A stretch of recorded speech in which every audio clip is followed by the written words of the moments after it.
ఎందుకురా అంబేద్కరుడు అందరి వాడవలేదు, ఎందుకురా అంబేద్కరుడు కొందరి వాడైనాడు. ఓ కుమ్మరి కమ్మరి సాకలి మంగలి ఒడ్డెర బిడ్డల్లారా, ఓ గౌడ యాదవ్ ముదిరాజు మా పద్మాశాలి ఓ రెడ్డి బిడ్డల్లారా, ఓ గోయా గోండు మునూరు కాపుల్లారా, మా తండా ముస్లింలారా, ఆలోచించండి ఓ భారతీయులారా, జర సోసాయించండి మా భారతీయులారా.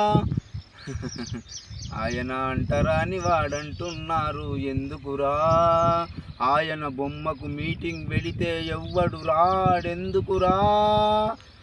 అధికారం కొందరి చేతిలో ఉండకూడదన్నందుకా, అధికారం అందరి చేతిలో బానిస కాకూడదన్నందుకా.